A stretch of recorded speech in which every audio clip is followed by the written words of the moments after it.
Coming soon to this theater.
Welcome back to the Drive-In Asylum double feature for our infamous third segment, where anything can happen and usually does. Our first assignment is to talk about our second feature tonight, Baba Yaga. So, thanks for joining us, and we remind you to click like and share on the video, and that'll help other people find us too. So, thoughts about Baba Yaga? Who wants to go first? I love this movie. This is a movie that's made for being a little bit drunk and late at night, and because it's far more style than substance, and sometimes that's not a bad thing. Is that a condition of the fact that the producers hacked 30 minutes out of the movie? Probably. Would it have made that much difference? Maybe. Sam, what about you? I love this movie, and I liked it even more this time. And as Becca told me in the kitchen, that's the kind of arty-farty movie that I know you like. And I said, yeah, it is. Arty-farty? Yeah. It describes me very well, I think. I think this movie was also a furniture movie. This was a house movie because I just want to go there and live in that house, just like I wanted to go live in Diabolic's house. I have a lot of house envy. Everybody just wants that phone. Yes, that clear phone. Yeah.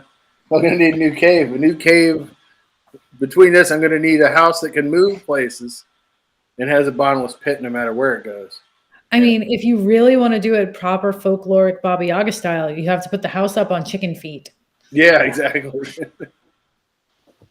Every person that I've told, oh, what are you watching this weekend? Baba Yaga. Oh, does she have chicken feet on her house?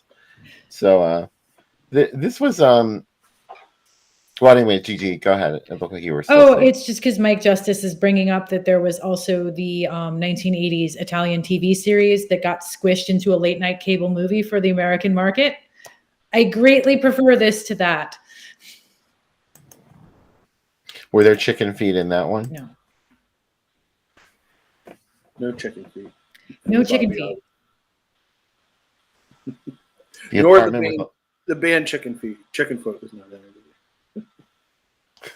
Chicken Foot. Wasn't Buckethead in Chicken Foot? Yes, he was in Chicken Foot.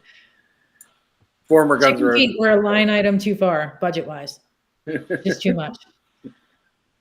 She did have a lot of bottomless pits in her house, though, which is alarming. You should When I come to definitely your have house someone next come time, look Bill, at I'm going to leave a little doll of you behind, just a little in suspenders only. that. Thanks. Yeah, just red suspenders. Make sure the head comes off easily. Yeah. Because that has to be a feature. Her boyfriend says, "Let me know when that doll comes to life. Does he want it to come to life as a adult woman, or is he letting us know even bigger of a creep than he is?" I hate Arno. Yeah. He's a composite character that was made for the film, and his entire purpose is basically to not listen to the woman, scream that sorcery doesn't exist, and then say lecherous things about a porcelain doll in a bondage harness. Like, no, I don't care that it's George Eastman. He's still the worst. Great coat, though. Let me know when That this was doll fabulous. comes to life so I could scream my lungs out whenever it comes walking at me like Deep Red. Well, it was in the script that he was supposed to look surprised. Mm-hmm. But see, as promised, the chick who's in the center of the poster is in the movie for not very long and has like maybe 3 lines. She was definitely probably more hired for a visual element. Yes. Shall we say. Decorative. She was definitely there. The costumes in this film were just jaw-dropping, and I love that little number that the Louise Brooks wannabe had on at the party where she's eating cake. I find the party scene very funny because it kind of lets you know how kind of surface level and insufferable all these people are. And I wonder if that's one of the themes that kind of got left on the cutting room floor. Because you do see hints of it here and there. Like at the party, they're all insufferable. There's a nice little meta nod about Guido who can't keep his nose out of comic books.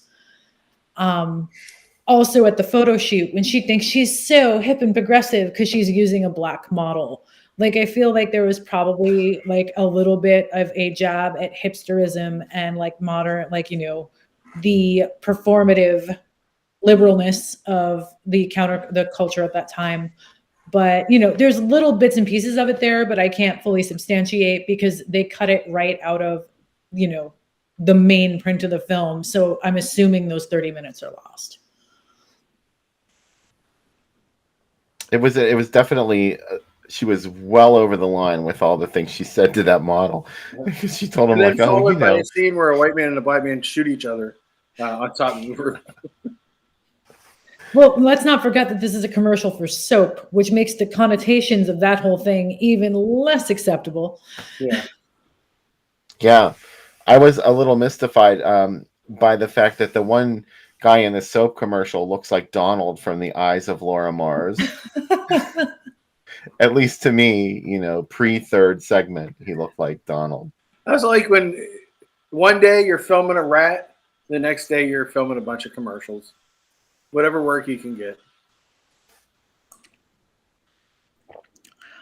Sean, it threw me the first time I saw it too, but like I said, I think part of the original thrust of the film was probably how shallow and surface level these people are, and they don't even realize that what they're doing is racist because they're so busy patting themselves on the back for being like a good ally or, you know, so kind of like real life. How cute is Baba Yaga's cat, though? I love her cat. Oh my God, such a cute little Persian cat. Yeah. Who clearly does not want to be in this movie one bit. No. That cat had enough. Yeah. He's like, I was promised food. I would like to get to that food now. Thank you. I was promised sardines. Could someone please open the can? Yeah. He's like, my friend played Satan in a Sergio Martino movie, and he was treated much better. Yeah. Who keeps booking me on these chicken shit gigs? I was supposed to be in that Fulci Black Cat. I was really paying attention to the Daughter of Darkness similarities, and also because Daughter of Darkness reminds me a lot of The Hunger. There was a lot from this movie that reminded me of The Hunger too, especially the end scene where Baba Yaga gets her comeuppance and falls into that bottomless pit, just like Miriam Blaylock does at the end of The Hunger. She falls backwards, and suddenly it's the revenge. The other thing I was struck by is like there's a lot of almost strobing editing in this, between that and the scene in the theater when they're watching the Golem, how the lights are kind of hitting her face. There's a lot of almost editing that's almost like you could play this behind a band and not need any context. You know what I mean? It reminds me of that kind of look a lot. So it looks like a lot of folks in the chat liked it. Yeah, it seems you guys did okay with it. No one has yelled at me yet, so yay. You weren't given any Damnation Alley vibes. Oh, that's gonna be that's gonna be a hard act to follow. Yeah. Well, when you pick that movie too, make sure that you don't attend. Like just drop the bomb and leave. That's the way to do it. That was what he did. Yeah, he picked the movie and we still did it. And he wasn't even there. No, from here on out, he has to watch whatever he chooses. I love Uncle Spooky, and I love when he comes on the show. I don't hold it. No, we don't hold it against him. It's actually kind of a fun footnote. We're just kidding. Yeah. So the music also, once again, was really interesting in this film. But I didn't notice it quite as much as I did in Danger Diabolic. There's not as many distinct pieces of music either. Yeah. So that was a little bit different from our first feature. Yeah. I think they really work together well, though. They both I think the end. Yeah, and I think the neat thing about them is it feels today that, like, while comic book movies aren't slavish in their devotion to making comics look like them, like Sin City did, they all kind of, none of them really take that many visual chances or like their content now. And I like that both these movies kind of have their own look and feel that do reflect the comics they come from, but also like really are art pieces in their own right. That, and I like that it's bookends on a trend. Mm-hmm. The originator and one of the last gasps. Mm-hmm. Yeah, that's interesting too. Yeah. Well, was this the last gasp? This was definitely, because this came out in 1973. So, definitely that moment where you had all of these like kind of lavish, slightly wacky, very lush continental looking movies and a lot of spy features. Like a lot of that had kind of petered out by 1973, because by 1973, Last House on the Left and the rise of hardcore and so many other things happen that kind of make that whole thing look quaint and a little silly. Mm-hmm. Yeah, I'm trying to think of any other. The only other Italian like comic book adaptation I can think of is Tex and the Lord of the Deep, and it doesn't come out till like 1985, and that's a little more obviously Italian Western comic. But yeah, this was definitely like toward the end of that whole vogue. I'm kind of obsessed by the fact that like when Criminal became a movie, there's an entire genre of Turkish criminy ripoffs that are, Killik. Quite honestly, like I feel like Umberto Lenzi's meanness was actually a really good fit for a lot of this sort of stuff. Like I think an Umberto Lenzi Diabolic would have been really interesting in a different way. Mm-hmm. And perhaps more true to the original comic, like the Yeah, the before original conception of the character. Yeah. It's still pretty good. Paul, I wonder why Facebook is hiding us from you. This is alarming. Yes, this is alarming. Well, this is sort of like maybe I'm broadcasting to too many outlets at once. So I don't know. This was just sort of an experiment to see how many places I could broadcast to on Facebook. So maybe I'll cut back a little. Yeah, maybe that's what's making it lag a little bit and choke up. We look better on the third segment, Frozen, anyway. Yeah. So anything else we want to say about Baba Yaga before we move on? I was just looking to see, someone asked, is this kind of the end of Carol Baker's Italian films? I think she had another year or two, but yeah, I think it's close. Double check me though. Yeah, it says up to 75 on Wikipedia. I'm looking at her filmography right now. Well, you said she wasn't even supposed to be in this. Yeah, she was not the original. She was the third choice cast. Well, she did The Flower with the Petals of Steel after this, and then moved on to be a movie Bill loves, Andy Warhol's Bad, and another Bill movie, Cyclone. She was in both those. I don't like that toilet talk in my kitchen. And Becca was blown away that she's in Kindergarten Cop, that she's the bad guy's Oh mom. yeah, very late in her career, she was. Yeah, and still around. So she's 90 years old. So I actually got this last night, the Carol Baker comic that they did for So Sweet So Perverse, which is pretty cool. So, which is a great movie, actually. All of her galley are really good. Honestly, she created an entire archetype that launched how many Hicksploitation movies by appearing in Baby Doll. Mm-hmm. Yeah, she sure did. Baby Doll's fantastic.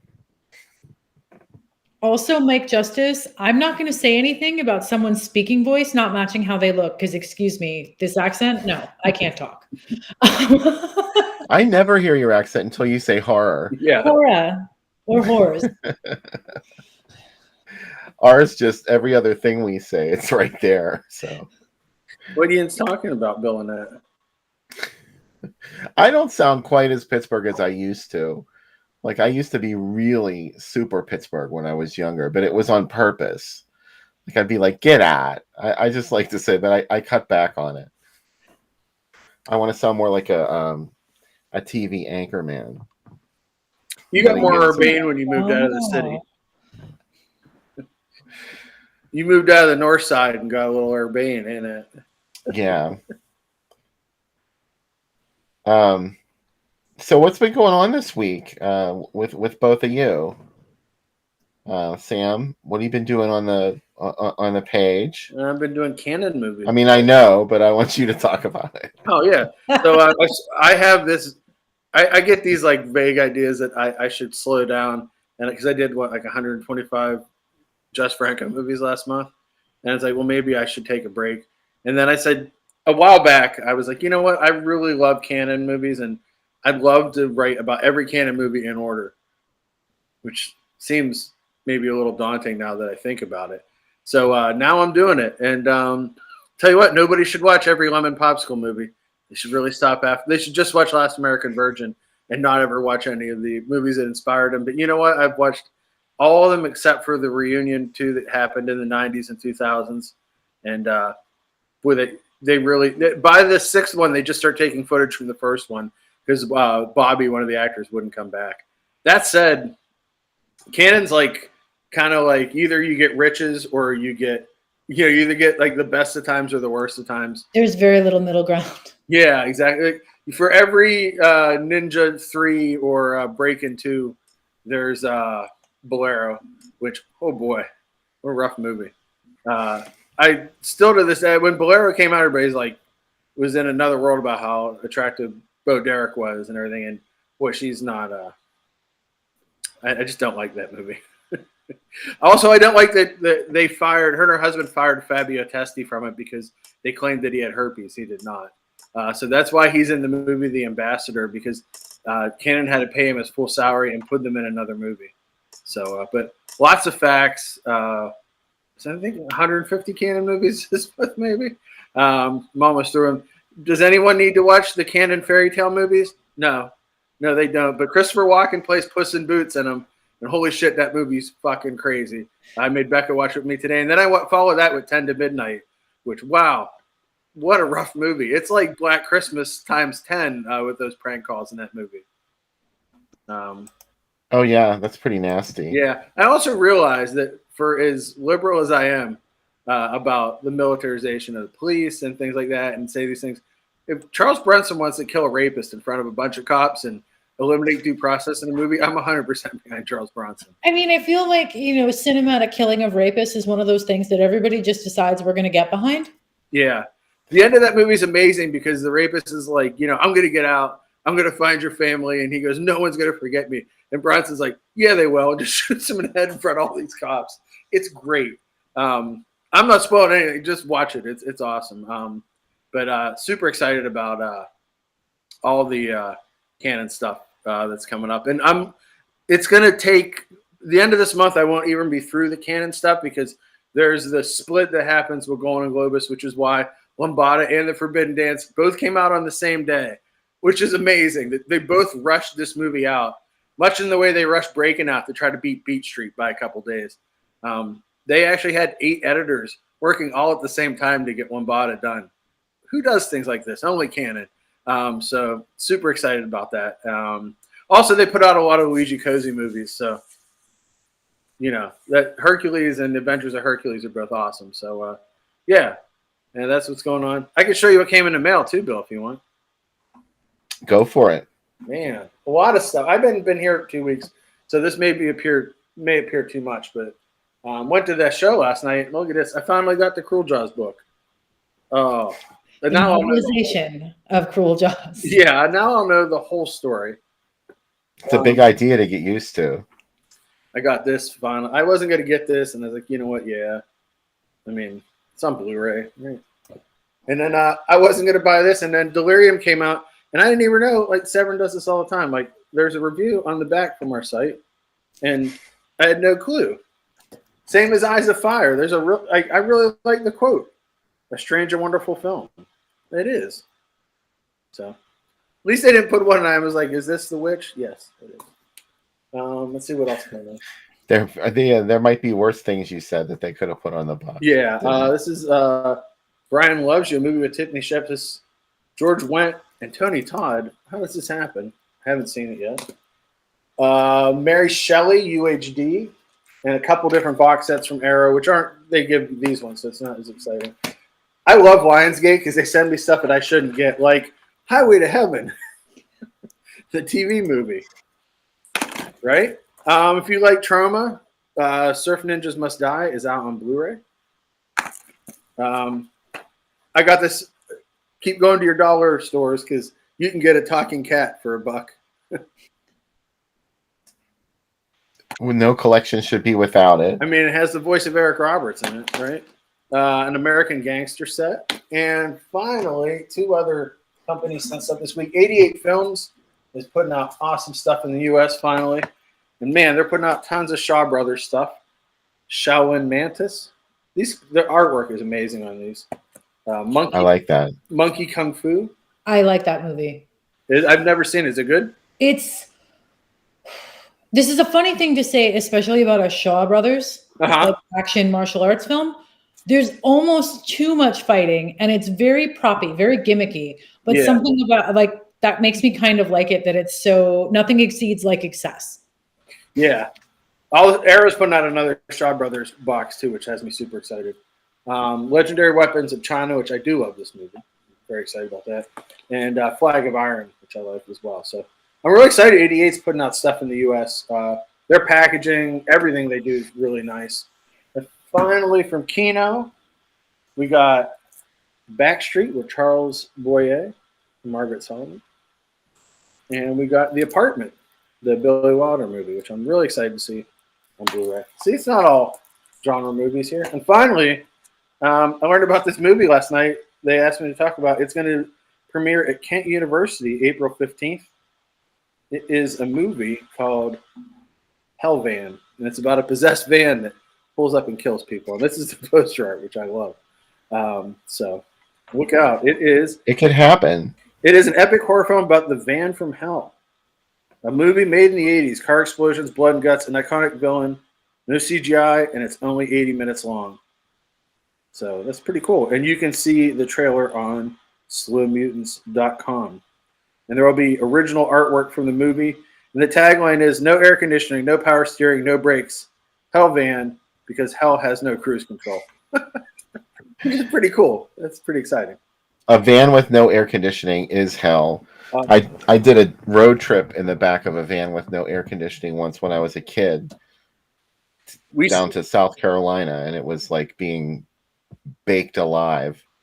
We stayed in DC once and slept overnight in a van, and I've never heard it on the radio. They said, wow, it's 100% humidity tonight. I don't know what was water. It was just, we were in the ocean or something, and it was like 98 degrees. And I remember saying to my dad, like, can we please get a hotel and not sleep in this van? So, yeah. Cars, sorcery. Yeah, exactly. Don't know how. Portals to hell. Yeah. So, but thanks, guys. I'm super excited about finishing Can stuff. And I put up a thing the other day in April. I'm doing 30 different theme days. I'm looking for people to write stuff or just tweet stuff out or share stuff. If you're interested, please do so. It's on the site, bns.movies.com. Super excited. Right on. You guys, neither of you were on the show last week when we watched Keep My Grave Open. I know. I'm so happy that you guys watched that. Like, I was happy to hang out and watch that with y'all so much.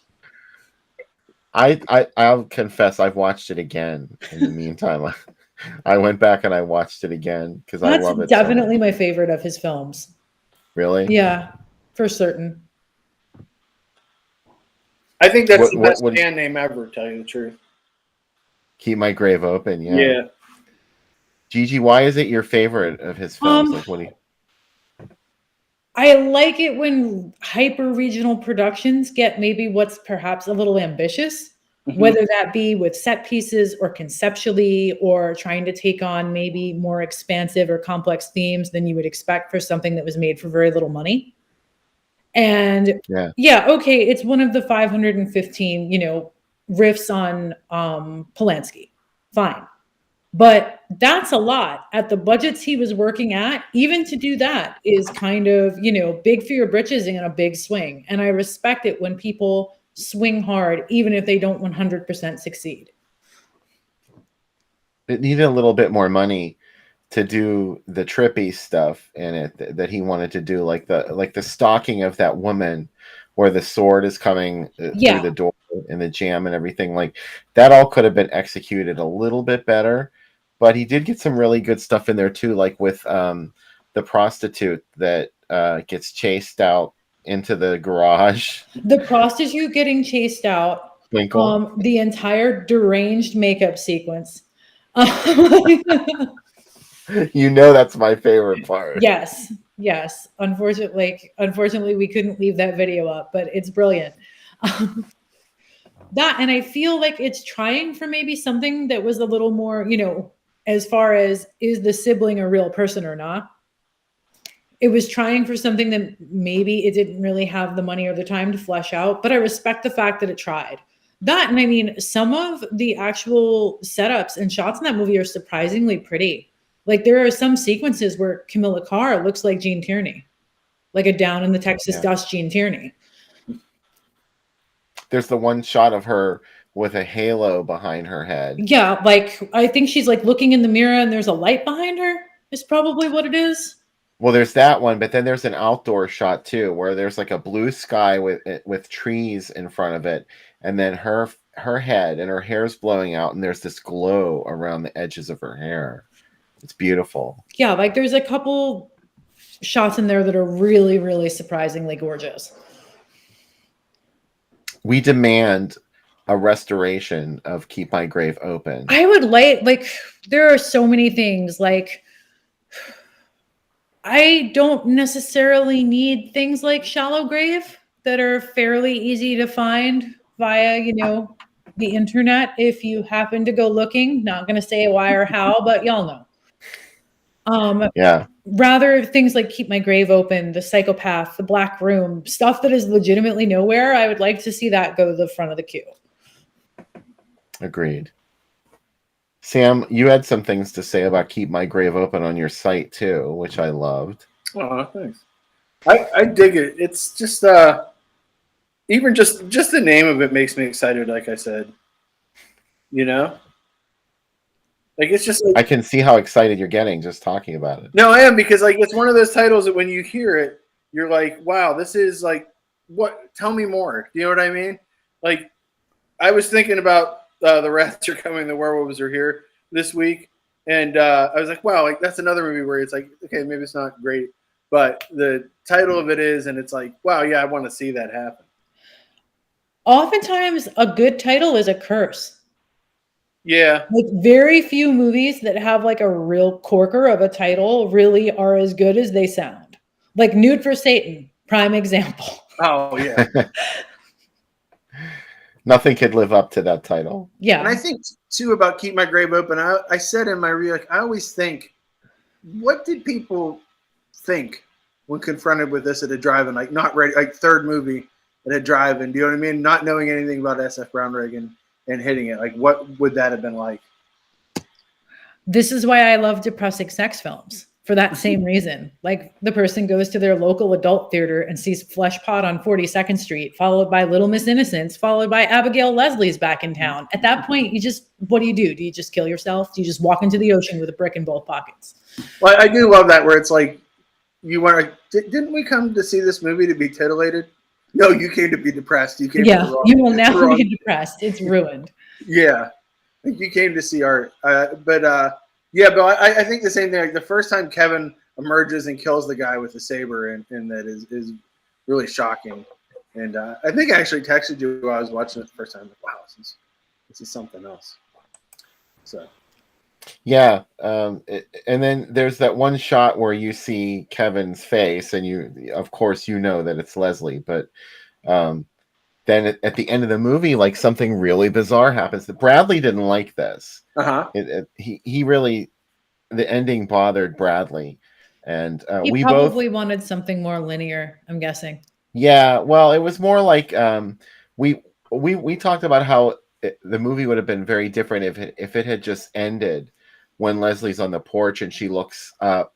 Bradley said she couldn't see Kevin, but I thought she was looking at Kevin because Kevin's on the balcony. I thought we were supposed to take away from that Leslie saw Kevin come out of his room, and that was the end of the movie. That would have been really ambiguous and juicy, but they went for it and they just dragged it out a little bit longer, showed her funeral, and then Kevin is at the funeral, and you're well, that's really a mind fuck, which I like that too. What I like about it is, like, and maybe it doesn't have the budget to properly do it, but I always believe that there's like there's not much difference between grindhouse and art house. It just depends what theater a movie's playing in, and I think that it's a lot closer to art maybe than, or it has this aspirations toward art. I do feel there is kind of like a weird nether space, but I don't know that it's necessarily just a matter of the theater. I did think it definitely has something to do with intent as well. Because there's things that are ambiguous because they're very incompetently made. There are things that are ambiguous because it's purposeful. I think in this case, intent matters. I will agree with that. Sure, yeah. Because I mean, something like Nail Gun Massacre is incompetent because it's incompetent. It's not, trying to be ambitious. Yeah. I would say that Keep My Grave airs more unambitious than Nail Gun. Yes, for sure. We agree on that. And both both Texas movies. Honestly, a lot of my regional favorites are Texas movies. Film is it's communicative. The makers are communicating something to you, and it doesn't always have to be perfect. Like you can still get the message of the movie, and the message can still creep you out. And Keep My Grave Open is one of those kind of films. It falls a little flat. Like the narrative is really glacially paced. There really isn't. Really, it's a movie that you like that's glacially. It's hard to imagine that, yeah, Yeah, but it's that hard is to the get my kind of mind around it. But I'll go. that's the kind of thing that I like.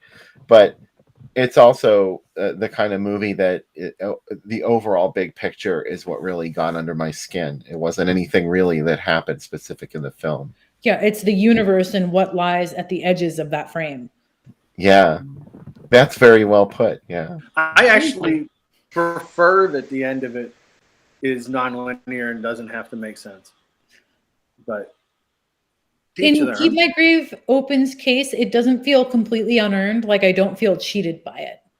And I think that's kind of the key with an ambiguous ending is, do you feel like you've invested in something without any reasonable payoff? Or do you feel like there's something more out, beyond where this film happens to end? It's on because like I feel like this a lot when I watch modern horror, and I really try to watch with an open mind. But I often get the idea by the final act that they haven't figured out how it ends. And do you know what I mean? Like there's so many modern films where it's like, boy, we've been through a lot, and there's been this slow burn, and I often think like, did I waste? Am I going to feel like I wasted my time in this last? I have feelings on this particular topic because I Okay. notice with a lot of new releases that are marketed as slow burns or creepers or chillers, they don't feel like they were conceived as genre films. It's a lot of times like A Yes. Banquet. If you've seen that just came out. Mhm. What Mary Saw. These things could have just as easily have been dramas, but they threw a little genre glossy seasoning on them to make them easier to finance because generally, as maligned as horror movies happen to be, they usually have a fantastic return on investment. A Banquet was exactly the movie I was thinking about, where it's like, Yeah, where that movie should have just been a drama of, the issues between the mother and the daughter. I don't want to spoil it in case anybody watches it because it's a brand new movie. But yeah, there was no need. What Mary Saw could have just been a period piece about what it's like to be a queer person in that place and that time. Because if you can take out all of the supernatural elements and it doesn't change the story. I also felt that way about, did either of you see We're All Going to the World's Fair? no, not yet. I've wanted. No. There is the bones of a great movie in that film covered in like this kind of faux genre sheen that doesn't really add anything aside from complication. So I feel like if you're going to make a slow burn, you have to know like where it's going and why you're doing it. It feels like sometimes like, and I'm sure everybody does movies differently, and perhaps they intended these movies to happen, but it feels like in a lot of these movies, the ending has been less thought about than the overall feel of the film, or like beats within the film, and then the ending just feels like, yeah, I guess we had to end it at some point. And like that's the part that I don't like about it. I think I agree with you about A Banquet because the horror of that movie to me is in the dysfunctional relationships. Yeah, it doesn't matter. Like the apocalyptic aspects are completely irrelevant. It does not matter either way because as long as those two believe that it's true, it is. And I think the frightening parts of it too is when someone that you love is sick and you don't know why, and it defies medical description and no one can give you a straight answer. Like that's the horror of that movie. I mean, especially in the context of a parent and a child, that love can't save everything. Mm-hmm. And it isn't fair. And your child could be sick with an illness that can't be changed, cured, fixed, stopped. And you just have to live with that. Yeah, this is the exact problem that I had with Hereditary. Because I'm one of the like 3 people in the world that hated Hereditary. Oh, you're one of the other ones? Yeah. Well, yeah. Hereditary All 3 of them are here. is a bunch of good ideas, strong performances, and some amazing effects that are stuck in a movie that can't decide what it wants to be from act to act. Is it a possession movie? Is it a woman going mad movie? Is it a, body horror, feminine paranoia movie? It doesn't know. Is it a don't bring your sister to a party movie when they're drunk? Is it a cautionary tale about paying attention to allergens? That movie, the fact that there were supernatural things in that film annoyed me because it was the family stuff that really was what was working in that film. And I'm like, I'm sorry, there's nothing that you can follow up in a film after a young girl in your family leans out of a window in a moving car and gets decapitated. When that happens so early within the movie, it's such a like a shock when it happens. Yeah. The cult part of the movie versus the breakdown of the family part of the movie, I don't feel Yeah. like they ever meet in any cohesive way. Mhm. No, they don't. They're They two movies. feel, the cult parts feel over the top and from like a direct-to-video movie, versus like the family parts feel like from a movie that I want to see. Yeah. If that makes sense. Or I didn't want to see because it just really disturbed me so much. I I think absolutely hated Midsummer. If that makes you feel any better, because that's a very I sat that popular one movie. out. you didn't like that when it was called Wicker Man. It was a lot better. No, movie. I love Wicker Man, and I I know. don't need Midsummer because Midsummer has got some real questionable ideology and who you're supposed to have sympathy for and why. Gets really strange in that film really fast, and I don't read it as like a feminist "you go girl" type of story. I read it as like this is the triumph of a sociopathic cult over a vulnerable person. Yeah. And a whole bunch of people who might be assholes are dead for no reason because this girl's a psychopath. But I think both of those movies, and I'm not saying every A24 movie, but I'm just going to call like that's maybe a good that kind of movie. They cut really great trailers. Like the trailers are like, wow, this movie this looks really interesting, and this is a big idea. I want to see what they do with it. And then the movie never really delivers on it beyond the promise of the trailer. Just to kind of not be so negative, not to be such a negative Nelly. Yeah. I will say that one of my favorite movies of last year comes out on VOD next week. A movie called Ultrasound. It's based on the graphic novel Generous Bosom. If you like 70s paranoia thrillers and those kind of complex, like techno, everybody's coming to get me, technology is not my friend sort of movies, it's an update on that idea that's really super clever. I didn't see all of its particular nuances coming, and I'm the queen of like 10 minutes into a movie being like, this is going to happen, that's going to happen, there's your third act, I'm going to go pour myself another drink. Very well made, very well acted. It's a very faithful but not static adaptation of its source material. It hits video on demand the 11th of March. So check it out if you're bored. I recommend it. I haven't seen that, so I'll definitely look for that. Yeah, I mean, I think you would like it, being that you I think both of you would like it, being that both of you are more than okay with like kind of the procedural 70s techno thriller. People look at files and the cops are kind of useless. Did they look at them on microfiche?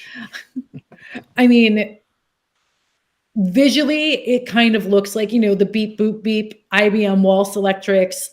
It isn't a period piece, but it definitely takes visual inspiration from that whole thing and also some thematic reference. So if you guys are bored, check that out. Did you see Take Back the Night? I have not seen that yet because the trailer looked kind of dubious to me. I liked it, but I don't know if I liked it because the lead character is so. It doesn't seem like, given what happens to the lead character, it doesn't feel like a movie that should have an unsympathetic lead character. But it's really, it was a movie that I saw that was had very unexpected moments in it, and I kind of appreciated that about it. I was actually intrigued to see if you'd seen it yet because I wanted to get your opinion on it. So. I will watch it and we can reconvene because I'm pretty sure I can get access to it. Yeah. It's not horrible, right? And I think I always say that about newer movies. Like, yeah, I didn't hate it. No, I find that, I try to yell about the things I like best. Yeah. Because there's so much now and it's so easy to miss things. Yeah. Yeah. We're inundated now. Yeah, we're absolutely spoiled. I mean, there's so much genre film and so many films to watch and so many services to keep track of and places to find films. And I just can't get interested in new stuff because there's so many older films that I have always wanted to see and I still haven't.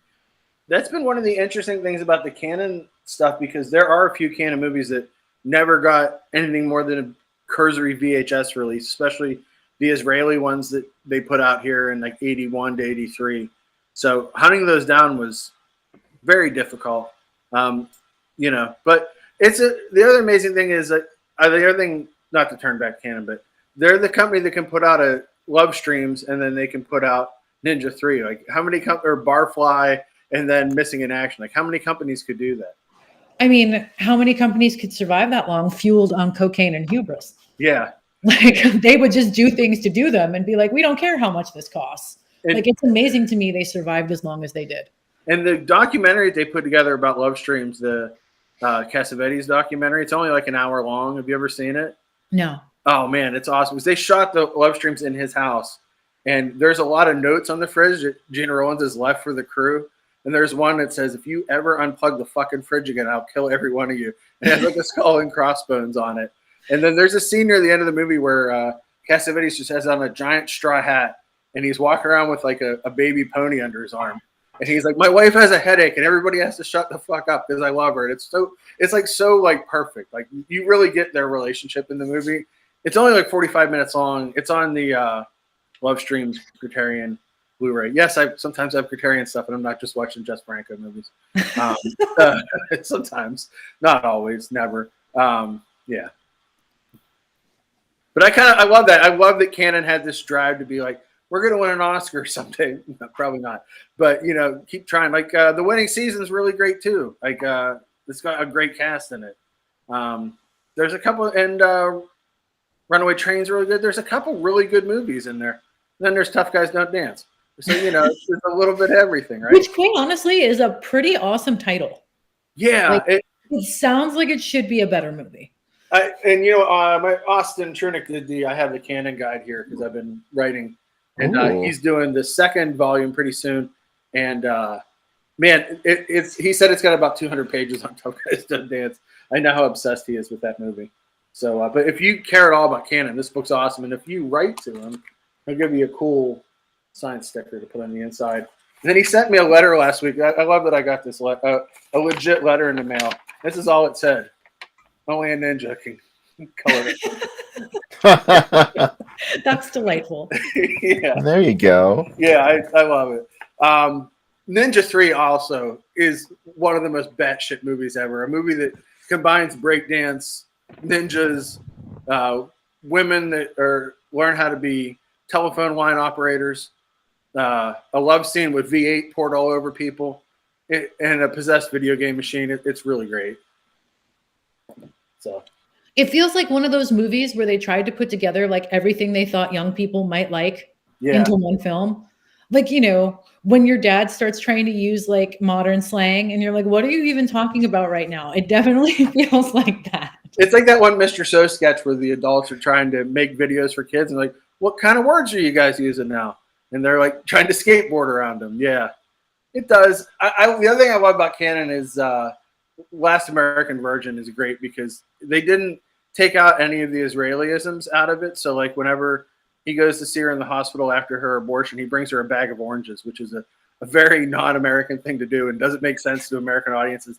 It's still in it, but that movie is also a soul-destroying bomb. That the end of that movie is like nihilistic terror. You know what I mean? Like that hurt. Where does it fall on the scale of 0 on the one end to they shoot horses, don't they, on the other? Oh, it's because the thing that works about it is like most movies would have his heart get broken, right? And do a hard cut to the credits. The credits run over him crying as he drives away, and his face is up on the screen for a long time. It's really upsetting.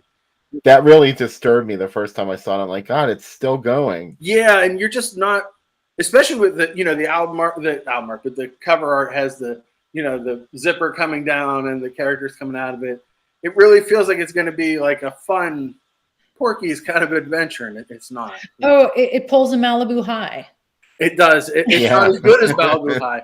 Also, Cannon made a sequel to Malibu High called Young Graduates, aka the Young Graduates of Malibu High, and I learned from Stephen Thrower's book that everybody hated the kid that produced that movie. Not a single person has anything nice to say about him. That's the guy who made Don't Go Near the Park. Sure is. And Cannon released that in '83. They didn't produce it, but they distributed it to theaters. The same year He was only 19 when he made Malibu High. Have you seen Young Graduates? It's no, man. So it's the first 30 minutes of it are very Animal House, like pranks, guys sleeping around, Linnea Quigley's naked, and everything you expect from a Porky's movie. And then one of the characters, like very Savage Streets, one of the characters' sisters gets assaulted. They become a vigilante task force, but the movie doesn't really change its tone completely. It still stays. They still have a cute dog that wears sunglasses that comes out with them when they kill criminals. It's real fucking weird. And there's a lot of like weird debate about what it means to be a vigilante and a downer ending. It's real good. It's no Malibu High is better because Malibu High doesn't. The poster does not prepare you for how brutal the lead. And as you can imagine, how much I love the lead in Malibu High. Oh, she is such a strident little bitch. Oh, I love her. I love her so much. I love the journey in that movie is very 50s public hygiene film. Like if yes, it's very like it could happen to you, like super rapid spiral. It's basically like the behavioral version of you take one puff of weed and before you know it, you're doing every drug on the planet and crap. Reefer madness. Yeah, and it's like it's such a fine line between fucking over your teachers, being a prostitute, and becoming an assassin. There's such it could happen to you. And it's just nobody bothered to even attempt to connect those two things in any significant way. It was just like, oh, you do one crime, you get another crime. That's fine. He made that same producer made another movie, Bill, the Skycopters or something, with Aldo Ray in it. Have you seen that one? No, I haven't. They talk about it in Nightmare USA because when everybody went to see the premiere, there's a scene where the main character and the main villain decide to get together, have a drink. And when they cut to it, they're both sitting in a room with no shirts on. And they're talking to each other. And they said just literally the entire theater started laughing. And the producer's like, I don't see why anyone thinks this is funny. And they're like, this isn't how like two straight guys act. Like this really seems like it's leading towards a sex scene between them. And he goes, I don't think anybody feels that way. Everybody's like, yeah, we all feel that way. This is one of the guys is Aldo Ray. No, but Aldo Ray's in it. So yeah. Sorry. Unfortunately. Yeah, I was going to say you connected those things in a way that wasn't fair to Bill. I'm sorry. That was a little. Well, he already made Bill's like dream Aldo Ray movie where you know, with him and Mino Pusha, or however you say his Mino Pelus. Yeah, from TV's Voyagers. Last week, yeah, there was a double shot of Bill Thurman last weekend. He's in Keep My Grave Open, and he's also in Night Fright. I liked Night Fright as like a time capsule kind of movie. I had fun with it. I haven't seen it, so I saw the trailer that Bill showed, and I was like, whoa, I think I like this. Imagine that trailer stretched out to 90 minutes, and that's Night Fright. Yeah, and it's basically the whole movie. Oh, and since you had asked, I'm just going to take a minute, if I may, to kind of talk about some things that have happened recently, some things that are upcoming. First of all, I've got some new release reviews up and out at both Wicked Horror and BNS About Movies, one of which topical to tonight's subject matter is The Unknown Man of Shandagore, which just came out from Vinegar Syndrome, which is a Eurospy spoof that I think a lot of you would probably really dig. Obviously, I've got a piece in the new Drive-In Asylum, which you all should have already bought. But if you haven't, rectify that problem. You know where all the links are because you're on the page.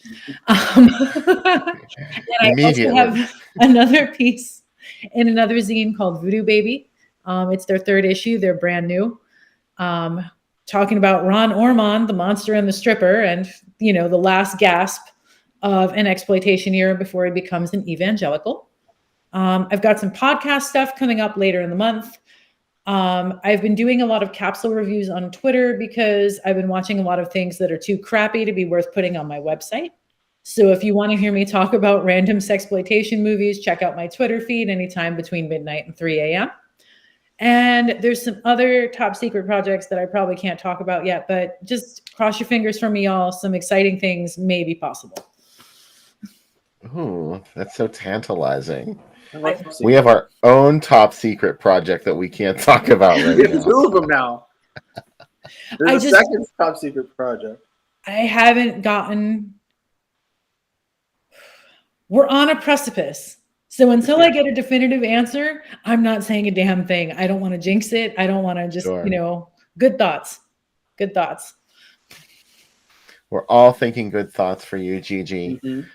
It's always exciting when you're on the show. I'm so glad you decided to hang out with us this weekend. I mean, thank you for letting me show Baba Yaga of all things. Because I mean, Danger Diabolic, you can make a credible case for. It's Baba, it's beautiful. But like, hey, you want to watch this movie based on a weird Italian erotic comic that also kind of doesn't really go anywhere, but sort of does?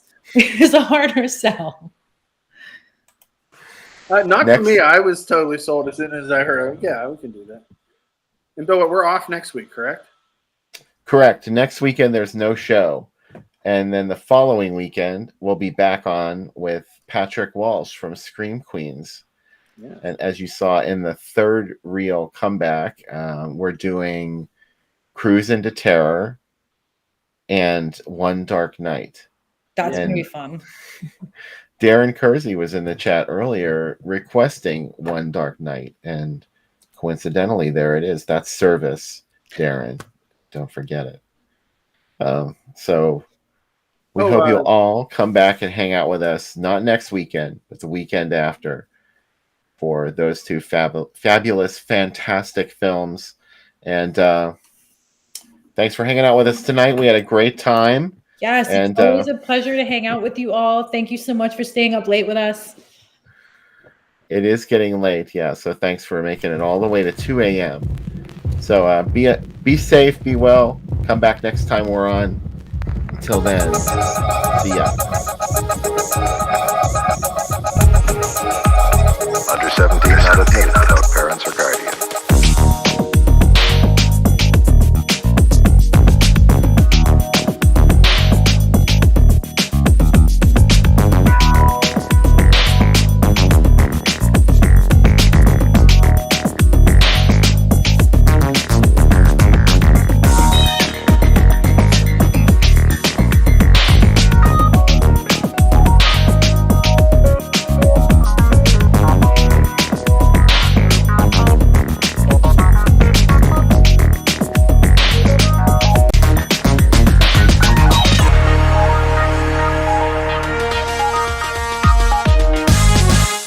Under 17 not admitted without parents or guardian.